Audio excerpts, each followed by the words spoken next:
तो ये कहानी है सैम की, जो कि एक कातिल है, जो कि एक आदमी के लिए काम करती है, जो कि एक फर्म चलाता है।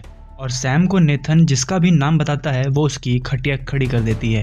लेकिन सैम को पता नहीं होता कि उसकी भी खटिया खड़ी होने वाली है और उसकी भी जिंदगी में तबाही आने वाली है।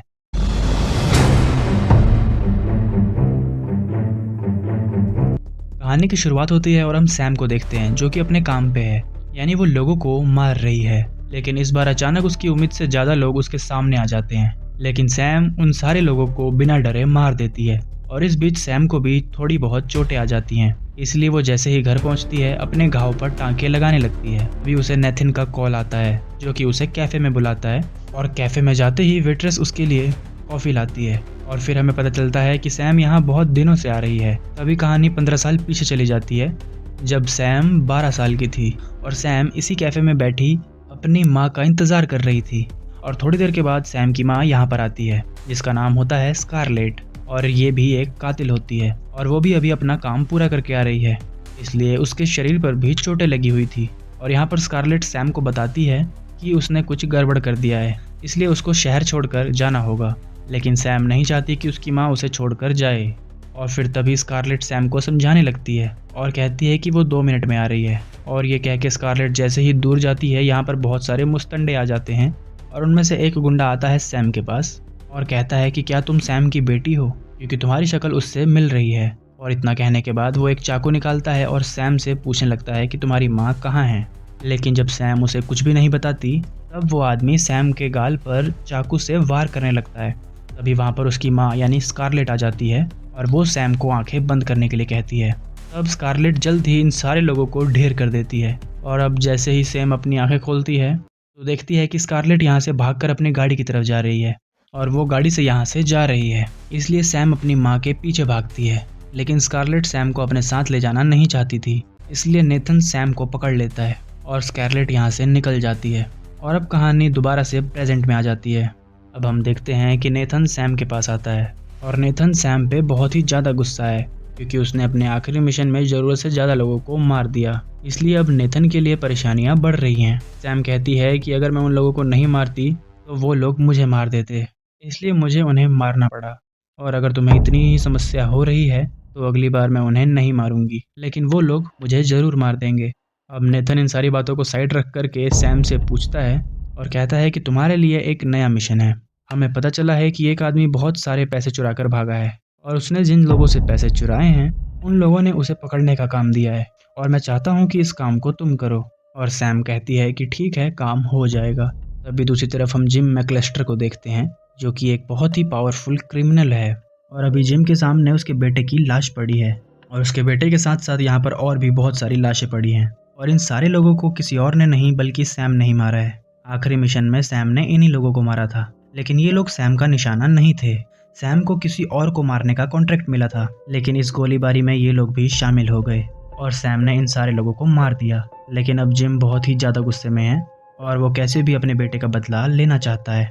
इसलिए वो अपने आदमी को कहता है कि जल्दी से जल्दी उसे ढूंढो और मेरे पास लाओ जिसने मेरे बेटे को मारा है।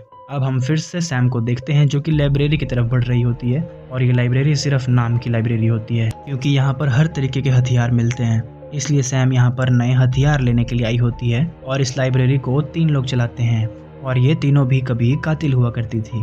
और इनकी एक संस्था भी थी जिसका नाम था असैसिन सिस्टरहुड। और इनकी संस्था का लीडर कोई और नहीं बल्कि सैम की माँ यानी स्कारलेट हुआ करती थी। अब यहाँ पर सैम बताती है कि उसे कैसे हथियार चाहिए। लेकिन जब इन तीनों को पता चलता है कि सैम को इस जगह के बारे में पता है, तब ये लोग सैम पर गुस्सा हो जाती हैं, क्योंकि ये लोग अननोन लोगों को बंदूक नहीं बेचते थे। अब ये तीनों मिलकर सैम पर हमला करने ही वाली होती हैं। तभी इनमें से एक सैम को पहचान जाती है कि ये तो स्कारलेट की बेटी है। और इन तीनों ने सैम को बचपन में देखा था, लेकिन सैम का चेहरा इनको अभी तक याद था। अब ये तीनों मिलकर सैम को हथियार देना शुरू करते हैं, जैसा हथियार सैम को चाहिए।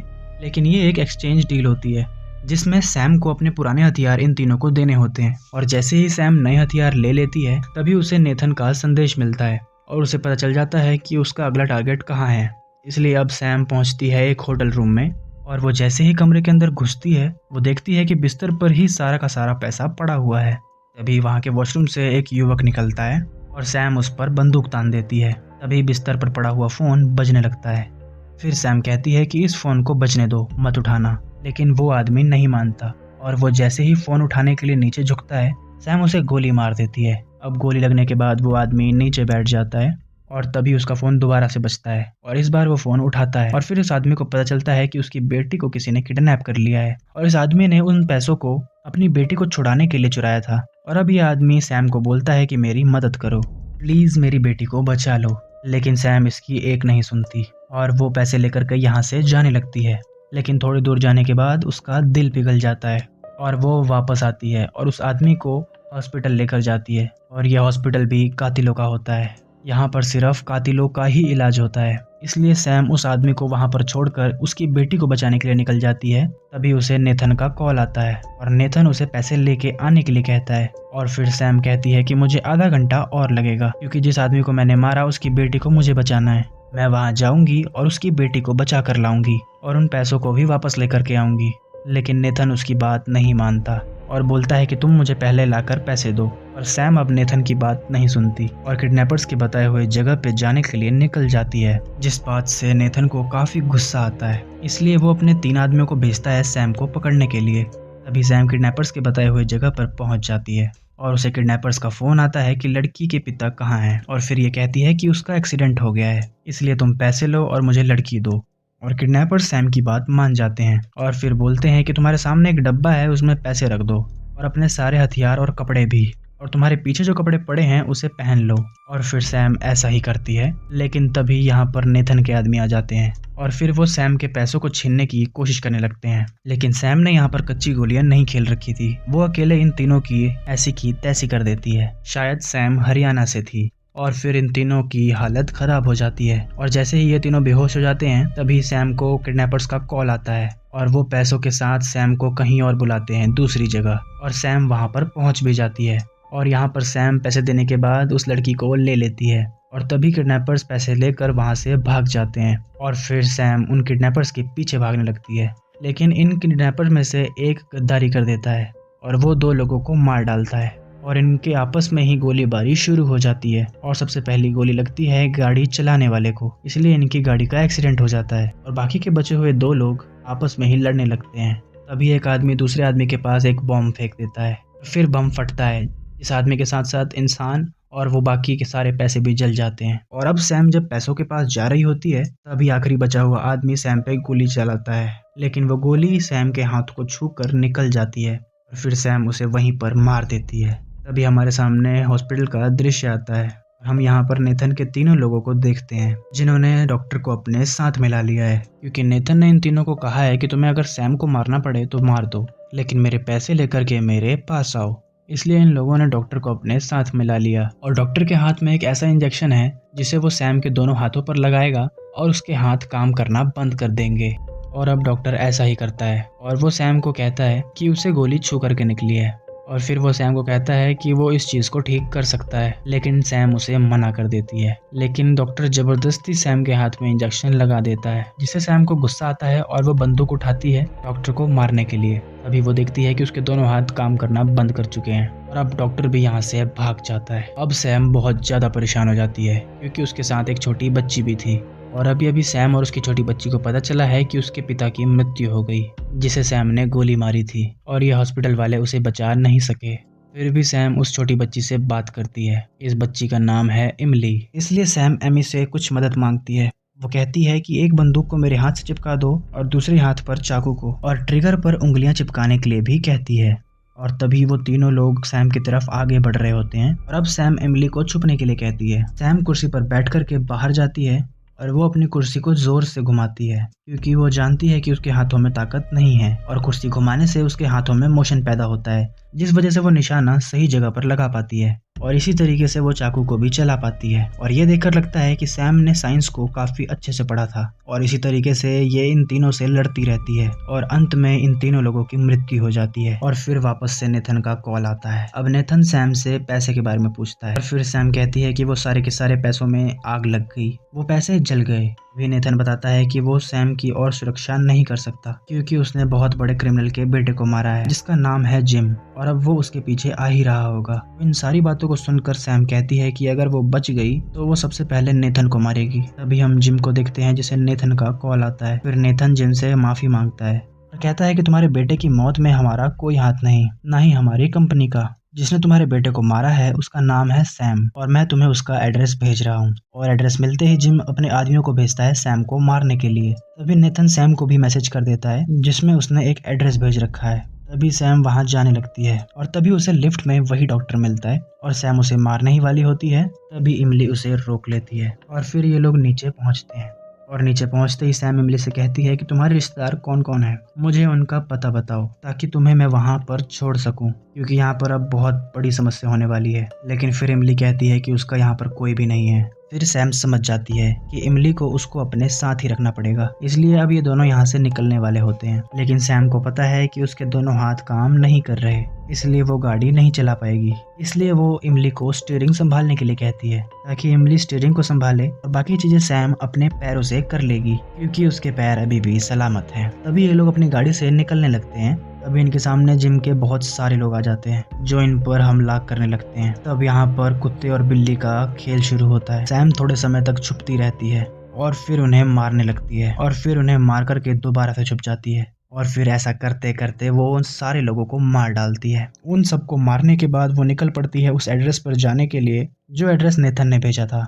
और जब वो उस एड्रेस पर पहुंच जाती है तब हमें पता चलता है कि जिम का एक आदमी सैम का पीछा कर रहा था और अब उन्हें पता लग गया कि सैम कहाँ पर है, इसलिए वो अपने सारे आदमियों को खबर कर देता है। तभी सैम इस घर के अंदर घुसती है और फिर वो अंदर जाकर देखती है कि यहाँ पर एक ही जैसे दरवाजे हैं हर जगह। वो एक दरवाजे को खटखटाने ही वाली होती है, तभी उसके सामने उसकी माँ आ जाती है, यानी कि स्कारलेट। और वो अपनी माँ को देखने के बाद काफी ज्यादा सरप्राइज हो जाती है। फिर स्कारलेट सैम से पूछती है कि क्या ये लड़की तुम्हारी बेटी है। फिर स्कारलेट सैम को अंदर लेकर आती है और सबसे पहले सैम के हाथ ठीक करती है।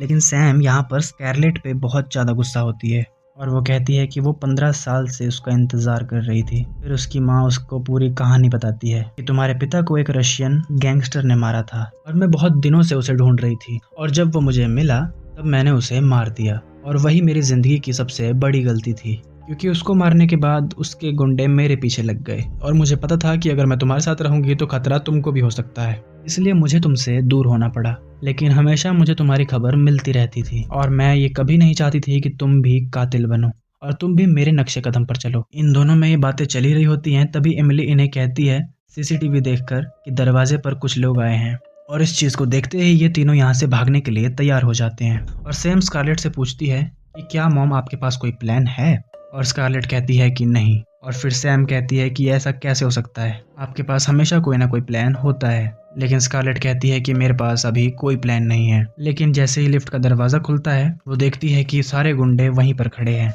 इसलिए वो वापस से ऊपर भाग जाते हैं और ऊपर जाने के बाद वो एक टनल के रास्ते बाहर निकल जाते हैं। लेकिन ये गुंडों ने भी कच्ची गोलियां नहीं खेली होती, ये भी उनके पीछे पीछे जा रहे होते हैं। तभी ये लोग बाहर निकल जाते हैं। तभी सैम स्कारलेट को कहती है कि उन्हें अभी लाइब्रेरी जाना चाहिए। फिर स्कारलेट उसे मना करती है, लेकिन अंततः वो मान जाती है और ये सब के सब लाइब्रेरी में चले जाते हैं। लेकिन जैसे ही ये तीनों लाइब्रेरी के अंदर घुसते हैं वो तीनों इनके सामने बंदूकें तान कर आ जाती हैं और इनमें से एक को स्कारलेट पे बहुत ज्यादा गुस्सा आ रहा होता है, क्योंकि स्कारलेट इन्हें बिना बताए भाग गई, इसलिए ये लोग इनकी कोई भी मदद नहीं करने वाले और ये लोग जल्दी से यहाँ से निकल जाएंगे। फिर सैम बोलती है कि आपको जाना है तो जाओ और इमली को भी साथ ले जाओ, लेकिन मैं तो यहाँ से नहीं जा सकती, क्योंकि मुझे पता है अगर मैं यहाँ से निकल गई तो ये गुंडे मेरा पीछा करेंगे, इसलिए मैं इनका मुकाबला यहीं पर करना चाहती हूँ। लेकिन फिर इमली आती है और कहती है कि वो उसे छोड़कर नहीं जाएगी। फिर सैम इमली से कहती है कि उसके पिता को उसने ही मारा है और उसे इस बात का काफ़ी अफसोस भी है। और ये कहने के बाद सैम इमली से कहती है कि तुम यहाँ से चली जाओ और इमली भी उनके साथ जाने लगती है, लेकिन वो बहुत ज़्यादा भावुक हो गई थी। और अब सारे लोग लाइब्रेरी के बेसमेंट में चले जाते हैं और अब सारे के सारे गुंडे लाइब्रेरी के दरवाजे को तोड़ देते हैं और अब वो अंदर आ जाते हैं और अब सैम सबका मुकाबला करने लगती है। और सैम को यहाँ पर कोई भी ढंग का हथियार नहीं मिलता, क्योंकि यहाँ पर सारे हथियार किसी न किसी किताब के अंदर होते हैं, इसलिए वो जो भी किताबें उठाती है उसके अंदर कोई ना कोई छोटा मोटा हथियार मिलता है, जैसे कि कोई चाकू। फिर भी सैम अकेले ही इन सारे गुंडों की खटिया खड़ी कर रही होती है। तभी हम यहाँ पर बाकी लोगों को देखते हैं जो कि निकलने की कोशिश कर रहे होते हैं। तभी स्कारलेट कहती है कि वो अपनी बेटी को छोड़कर यहाँ से नहीं जाने वाली, इसलिए वो अपनी बेटी की मदद करने के लिए जाएगी। तभी उसको उसकी फेवरेट बंदूक भी मिल जाती है। फिर स्कारलेट निकल पड़ती है अपनी बेटी की मदद करने के लिए। तभी हम सैम को देखते हैं जिसे बहुत से गुंडे मिलकर पीट रहे होते हैं। लेकिन तभी वहाँ पर स्कारलेट आती है और वो सारे गुंडों को एक एक कर मार डालती है। और अब ये दोनों एक टेबल के पीछे आकर छुप जाते हैं। और अब इन तीनों के दिल में भी दया आ जाती है और ये तीनों भी मन बना लेते हैं सैम की मदद करने की। और यहाँ पर सैम और स्कारलेट अंधाधुंध फायरिंग कर रही होती हैं। और जैसे ही ये गुंडे इन पर भारी पड़ने वाले होते हैं तभी यहाँ पर एक लाइब्रेरियन आ जाती है और वो उन सारे गुंडों को मारने लगती है। और मारने के बाद वो चारों तरफ स्मोक छोड़ देती है। और दूसरी तरफ हम फ्लोरेंस को देखते हैं जिसके हाथ में एक बड़ी सी बंदूक होती है और वो भी बहुत सारे लोगों को मारती है। वो यहाँ पर धीरे धीरे सारे गुंडों को मार रही होती है। यहाँ पर दूसरी लाइब्रेरियन भी अपना दिमाग लगाती है और गाड़ी पर खड़ी होकर मशीन गन से अंधाधुंध फायरिंग कर देती है। और इसी बीच एक गोली इसको खुद भी लग जाती है और वो घायल हो जाती है। और फिर भी ये सब हो जाने के बाद वो नीचे आकर एक कुल्हाड़ी उठाती है और गुंडों का मुकाबला करने लगती है। और देखते ही देखते ये लाइब्रेरी युद्ध भूमि बन जाती है और सबके सब अपना कमाल दिखा रहे होते हैं। सैम उन गुंडों को मारने में अपनी पूरी जान लगा रही होती है और स्कारलेट भी, और साथ ही साथ ये तीनों लाइब्रेरियंस भी। और देखते ही देखते ये सारे लोग मिलकर जिम के सारे लोगों को मार डालते हैं। और इन सबको मारने के बाद वो पहुंचते हैं मिडलिन के पास जो कि बहुत बुरी तरीके से घायल होती है। फिर वो बताती है कि जिम का एक आदमी इमली को ले गया और इसके बाद मिडलिन की मौत हो जाती है। और फिर वो मिडलिन का अंतिम संस्कार भी करते हैं। तभी सैम को जिम का कॉल आता है और फिर जिम कहता है कि अगर तुम उस लड़की को जिंदा देखना चाहती हो तो कैफे में आओ। और फिर सैम अब सबको कहती है कि अब ये उसकी लड़ाई है, इसलिए उसे किसी की मदद नहीं चाहिए। और ये सब कहने के बाद अकेली वो वहाँ से निकल जाती है और पहुँच जाती है कैफे में, जहाँ का नियम ये होता है कि वहाँ पर कोई भी हथियार लेकर नहीं आ सकता। कैफे के स्टाफ उससे बाहर ही उसका हथियार ले लेते हैं। और अब सैम आकर के जिम के पास बैठती है और यहाँ पर जिम बताता है कि वो एक फेमिनिस्ट है। जब उसके घर में बेटियां पैदा